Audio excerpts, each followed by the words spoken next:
नमस्कार, मैं हूं प्रभाकर भारती, मेडिकल काउंसलर। आप सभी का स्वागत करता हूं।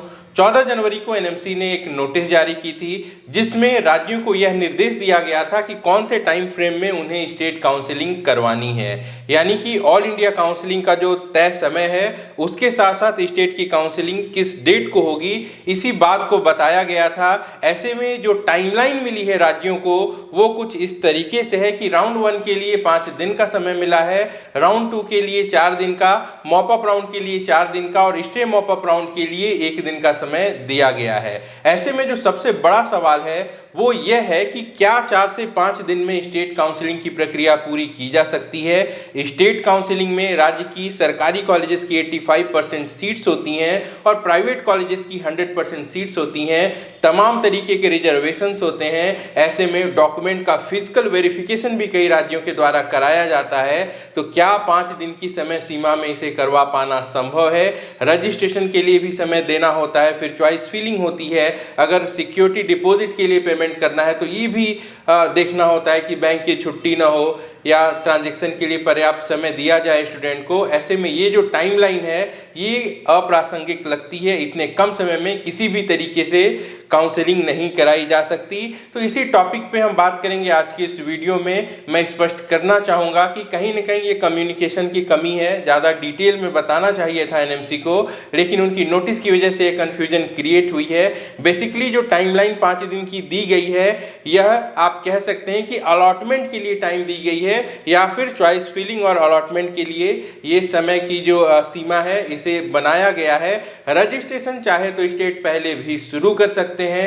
एग्जाम्पल के द्वारा बताना चाहूँगा क्योंकि कई सारे राज्य ऐसे भी हैं जिनकी समय सारिणी पहले ही आ गई थी, यानी कि जो शेड्यूल है काउंसलिंग का वो ऑलरेडी डिक्लेयर्ड है। ओडिशा के शेड्यूल की अगर हम बात करें तो वहाँ पे यह बात मेंशन की गई है कि 27 जनवरी को मेरिट लिस्ट आ जाएगी और चॉइस फिलिंग और अलॉटमेंट के जो डेट्स हैं इनकी घोषणा बाद में की जाएगी। ऐसे में एनएमसी ने जो टाइमलाइन दिया है राज्यों को उसमें भी जो डेट्स हैं वो यही है कि 27 जनवरी से लेकर 31 जनवरी तक उनको काउंसलिंग की प्रक्रिया पूरी कर लेनी है। तो इस तरीके से ओडिशा में ये हो रहा है कि पहले से रजिस्ट्रेशन होगा, ऑनलाइन डॉक्यूमेंट वेरिफिकेशन, और जिनका ऑफलाइन डॉक्यूमेंट वेरिफिकेशन होना है वो सारी प्रक्रिया पूरी कर ली जाएगी और जो 4 से 5 दिन का समय मिलेगा उस समय के दौरान चॉइस फिलिंग होगी और अलॉटमेंट होगा। ज्वाइनिंग के लिए फिर अलग से डेट दिया गया है और इसी तरीके से आगे के राउंड्स भी कंडक्ट होंगे। मध्य प्रदेश ने भी अपना काउंसलिंग शेड्यूल जारी कर दिया था 7 जनवरी को, लेकिन 12 जनवरी को एक दूसरी नोटिस आती है मध्य प्रदेश सरकार की तरफ से जिसमें यह बात कही गई थी कि ऑल इंडिया कोटे का जो शेड्यूल है वो प्रतीक्षित है, इसीलिए जो सारिणी घोषित की गई थी उसे निरस्त किया जाता है और जब ऑल इंडिया कोटे का शेड्यूल आ जाएगा तो इसके बाद फिर से जो शेड्यूल है ये जारी किया जाएगा। तो यह बात स्पष्ट है कि राज्य चाहे तो अपने रजिस्ट्रेशन से शुरू कर सकते हैं, लेकिन चॉइस फिलिंग और जो अलॉटमेंट है ये इनको उस तय समय सीमा के अंतर्गत ही करनी है जो कि एनएमसी ने इन्हें निर्देशित किया है। एनएमसी की गाइडलाइन के हिसाब से जो राउंड 1 है वो 27 जनवरी से 31 तक होना है। 7 फेब तक लास्ट डेट है रिपोर्टिंग के लिए। वहीं राउंड 2 जो है वो 15 फेब से शुरू होकर 18 फेब तक होगा। ऐसे में राउंड 1 की रिपोर्टिंग की लास्ट डेट जो है वो 7 फेब है, यानी कि 8 फेब से लेके 15 फरवरी तक का जो समय है वो राउंड 2 के रजिस्ट्रेशन और डॉक्यूमेंट वेरिफिकेशन के लिए स्टेट गवर्नमेंट यूज कर सकती हैं। ऐसा ही मॉपअप में भी होगा। मॉपअप के लिए जो डेट्स हैं वो 7 मार्च से लेकर 10 मार्च तक हैं और ऐसे में राउंड 2 के लिए जो रिपोर्टिंग की लास्ट डेट है वो 24 फेब है। तो 25 फरवरी से लेकर और 7 मार्च तक का जो समय है वो मॉपअप राउंड के लिए रजिस्ट्रेशन और डॉक्यूमेंट वेरिफिकेशन के लिए यूज होगा।